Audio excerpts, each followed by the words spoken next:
Et aujourd'hui, c'est vrai qu'on occupe souvent des bureaux qui ont été conçus pour des modes managériaux qui ne correspondent pas aux modes managériaux actuels. On occupe des bureaux qui ont été conçus dans les années 70, 80, où on avait une vision très hiérarchique, segmentée, en silo des entreprises. Et donc les bureaux sont conformés pour ça. Alors qu'aujourd'hui, on nous demande de travailler dans ces mêmes bureaux de façon transversale, en mode projet. Voilà.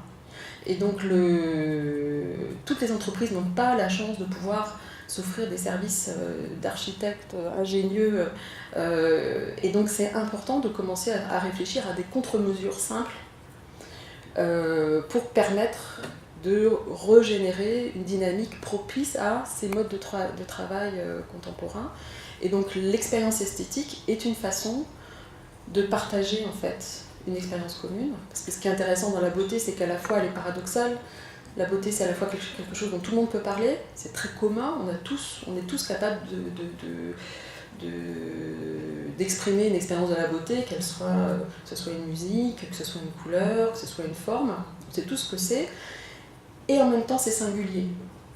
C'est quelque chose qui est à la fois unique et qui est à la fois partageable. Et donc en fait, ça correspond bien à cette attente contemporaine où on veut à la fois des singularités, des fortes personnalités dans les équipes, et aussi une capacité à travailler ensemble.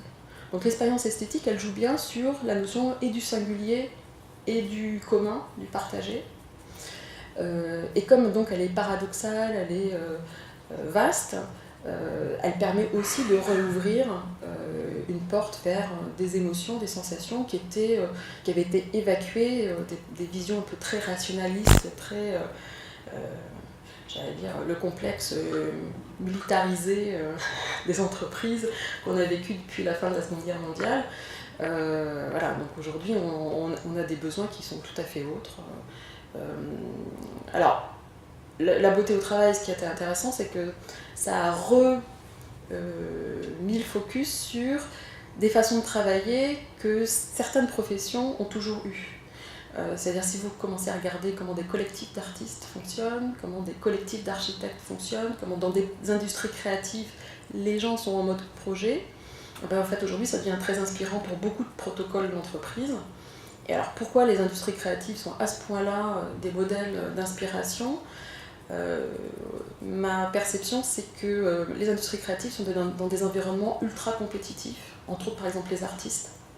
C'est des marchés qui sont d'une violence extrême, puisque le talent ne suffit pas. Donc les bonnes pratiques ne suffisent pas quand vous êtes artiste.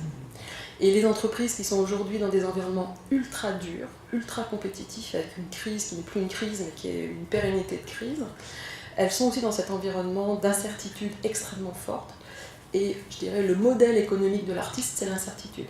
Donc elles sont en train de se pencher sur comment les artistes travaillent, et donc comment aussi ça requalifie, je dirais, la notion d'expérience esthétique, la notion de beauté, parce qu'on se repenche vers des environnements qui peuvent être inspirants aujourd'hui.